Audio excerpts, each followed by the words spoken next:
Olha, hoje começo falando aqui sobre uma colocação, foi bem uma pergunta.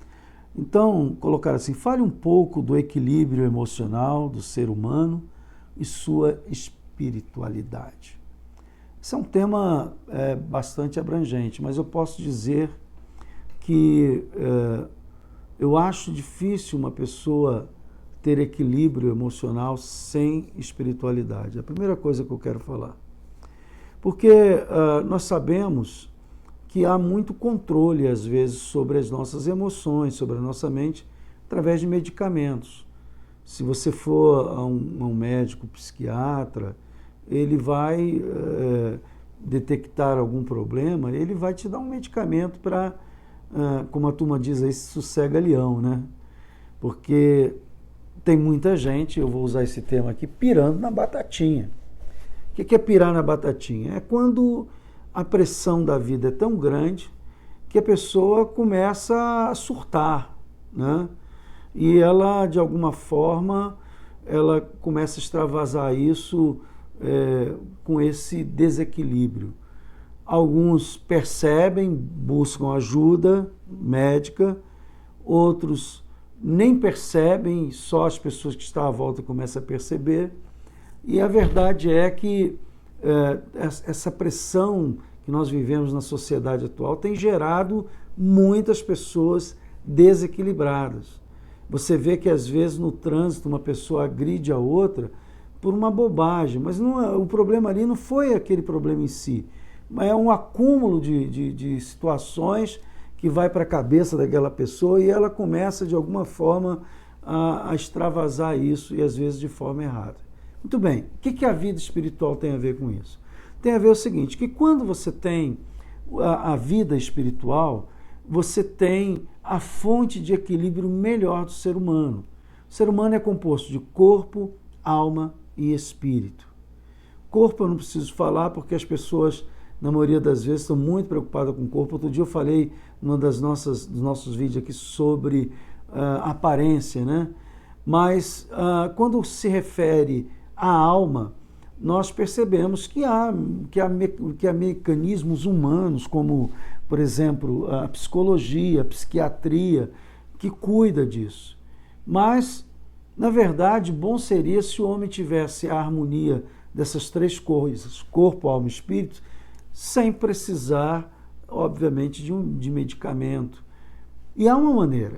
Eu falo agora como pastor. Como pastor, posso dizer para você que uma pessoa que desenvolve uma vida de comunhão com Deus, que desenvolve essa espiritualidade, ela começa a ter a capacidade de harmonizar. Por exemplo, na hora que vem a ira, a raiva, a zanga, ou aquilo que contraria ela, naquele momento, se ela tem uma comunhão com Deus, há uma ação divina que traz um tempero, traz aquele equilíbrio e a pessoa não reage na sua carne, na sua natureza, eu vou usar uma expressão bem bíblica aqui, na sua natureza pecaminosa, a nossa natureza adâmica, que está embutida dentro de todos nós.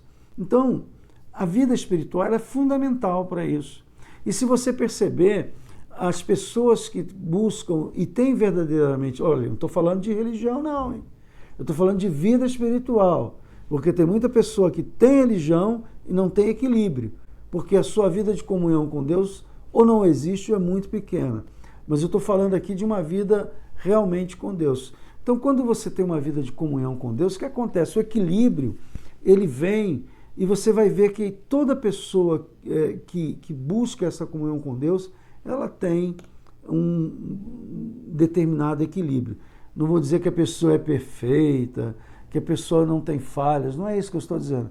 Eu estou dizendo que ela consegue, em meio a toda essa pressão, a se manter, a não perder o foco, a alcançar os seus alvos e atingir os seus projetos. Então, se você quer ter equilíbrio, a essência do equilíbrio, você tem que ter uma vida de oração, você tem que ter uma vida de meditação na palavra de Deus, você tem que ter uma vida de comparação do que está acontecendo no exterior com aquilo que a palavra de Deus te ensina. Por exemplo, vou dar um exemplo muito interessante. A Bíblia diz que a palavra branda desvia o furor. Eu provoco você a fazer esse teste. Às vezes você convive com uma pessoa que ela é muito furiosa, fala agressivamente, já vem com não sei quantas pedras nas mãos, mas quando ela vinha assim e você baixar o tom, não responder no mesmo tom, quanto mais alto ela falar e quanto mais baixo você falar, ela vai perceber naquele momento que ela está extrapolando e ela vai baixar o nível. A palavra branda é aquela que não retruca. A palavra branda é aquela palavra suave, aquela palavra equilibrada, que não cai no jogo do outro. E há pessoas que usam essa técnica. Deixa eu falar mais aí. Nos relacionamentos de amizade, conjugal, entre patrão e empregado, muitas pessoas usam desta forma desequilibrada para tentar dominar o outro.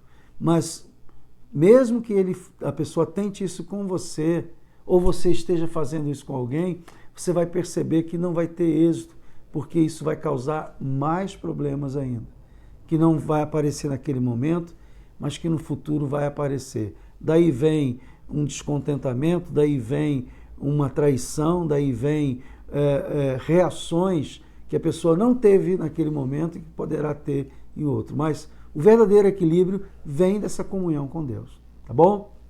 Beijinho santo.